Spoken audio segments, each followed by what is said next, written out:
It's time for the High Hopes Jackie Baseball Report. Joining me right now is Jackie Baseball. Fritz. Here's Jackie Baseball. There's a couple things to get out of the way early. Merry Christmas, 7 o'clock tonight. The Phillies video yearbook drops. Oh, what a moment. Can't wait to watch it. I know you will be. Tradition unlike any other. Yeah, how many times are you going to watch it before next season? Probably twice. I was going to say over under 2.5. Yeah, only they didn't do much. I mean, like the regular season was special. Yeah, we know it ends after the regular season. Yeah. It's pretty quick. Yeah, it's a little sad. Yeah, the regular season ends, and you're like, how are there only 4.5 minutes left in the video yearbook? Yeah. Now, they did show the Eward home run a couple years ago. I wonder if they show the Kerkering. Oh, no, they can't do that. They have to. This is not a Phillies. It is the Phillies video yearbook. Yeah, they produce it. They have to. Why? You know it's going to be? It's an all-time Phillies play. Yeah, Orion's boner.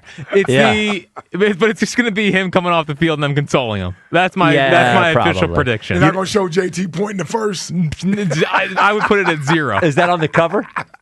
Throwing it away? Yes. No, just JT like this. First. No, like they should title it. Yeah, that's a T-shirt there. JT pointing to first. Yeah. So the video yearbook is tonight. In case you did miss it, Ranger Suarez, our guy, our baby, signed for $25,000 back in 2012. Wow. Is now a $130 million man with the Boston Red Sox, which, glad he's not a Met. There was that rumor last week. Yeah. Probably means the Mets are going to land Framber Valdez now, or if the Tigers ever decide to trade Tarek Skubal, I mean, that's the landing spot for him. They have enough firepower to get it done. But still, Ranger, not a Met. He is a Red Sox, so that's good news. There was a Met rumor about Kyle Tucker there. There was they have an offer to him for 3 years, $50 million a year. So him and Soto in the same outfield.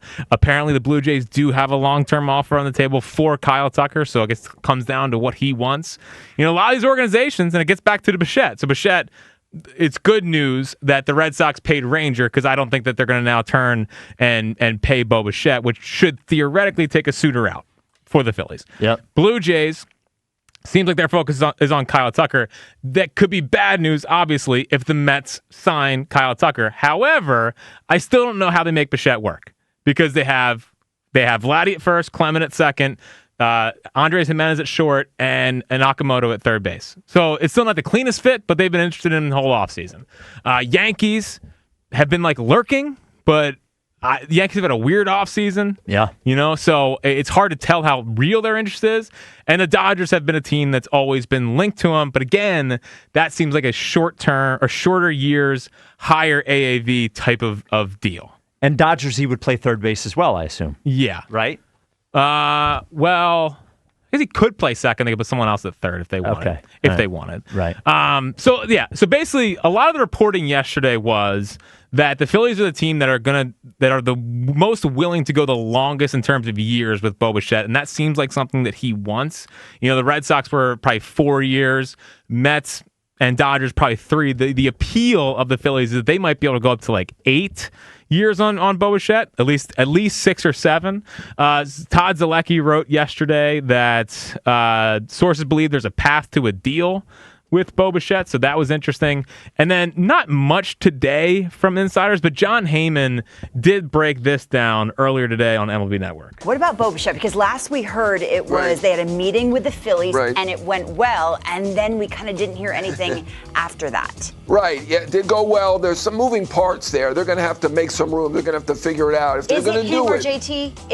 Is that a thing? I don't want to say that. I've heard that that's probable, that they probably have to go to a lesser catcher. They'd probably have to trade Bohm to make room for a Bo Bichette to be on the team. So there are some moving parts here, but they're not unmovable parts, right? I mean, Alec Bohm at $10.2 million, they can trade him. They could go for a lesser catcher, although I don't think they particularly want to, but they've been kind of in a stare down with JT Realmuto for quite a while right now. They've offered him a 3-year deal. Obviously, it's not exactly what he wants. I think he wants a little more. I don't know, maybe closer to $15 million. I'm not sure exactly where they are, but there are some moving parts here. Bo Bichette is a terrific hitter. He's the only hitter at over 300 on breaking balls, on changeups, and splits and on fastballs last year. This guy and he's only 27 years old, which you don't see too many free agents. Obviously, all-time greats like Alex Rodriguez, Juan Soto, they were under 27, but it's rare to have a 27-year-old free agent. There are other teams, the Dodgers possible, the Red Sox maybe, Yankees, maybe his old Toronto team, but it feels like Philly, it seems like there's some momentum there to get it done and work it out. It's just so weird. It feels too obvious. Just that everybody's saying this is going to happen.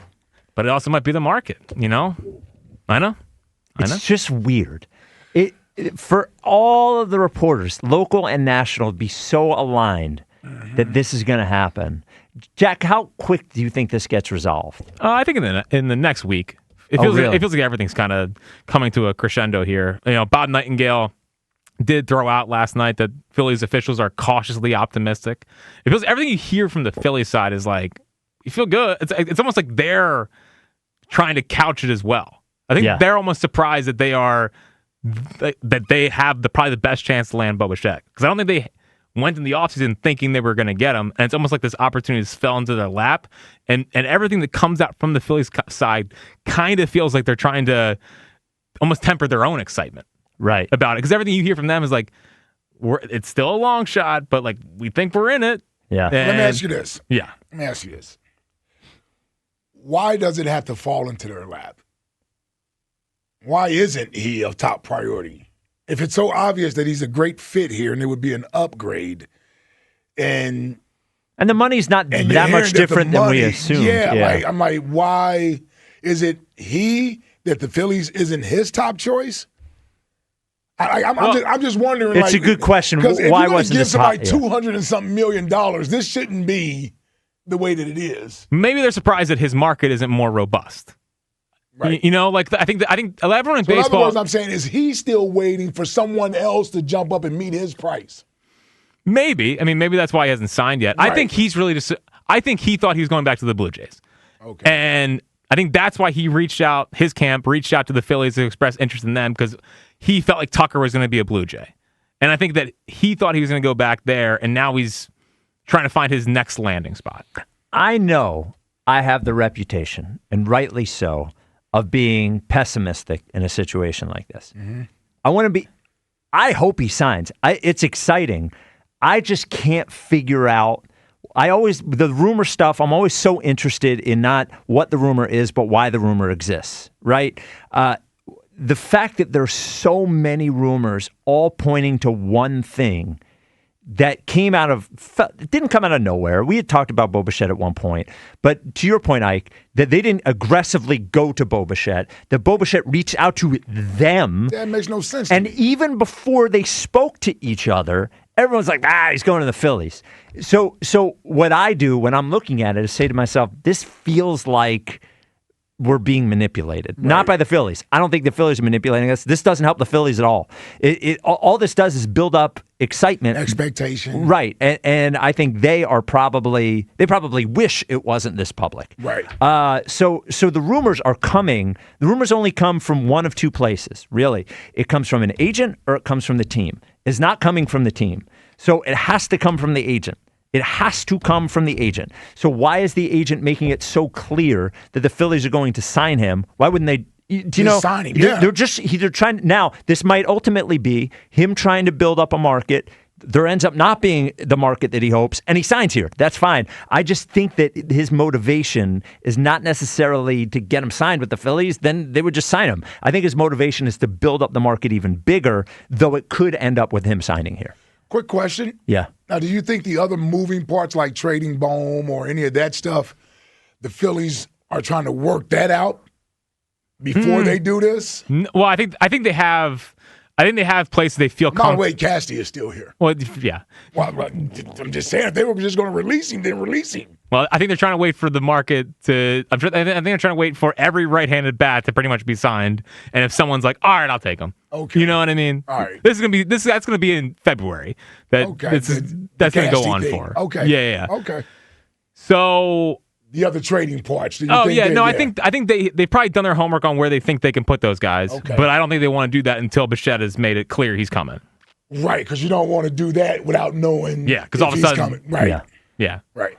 Wow. Okay. Well, it would be exciting. So I agree with you from the standpoint of this feels like they're trying to create a big market for him. Yes. But I also don't know where that market is. Yeah. And I do think it ends up with him being I do think he's interested in being here. Right. You know, Yeah. I don't think he's just taking Mattingly being here as a factor, him being a Florida kid. Apparently from reading the stuff, he's a creature of habit, doesn't like a lot of change. So I'd be surprised if he goes to the Dodgers, where all of a sudden he's got to cross the country and train in Arizona. So if the Phillies can make the money work, I think he's a Phil. That'd be exciting. It would be exciting news, something I didn't expect. I didn't expect a big free agent this offseason.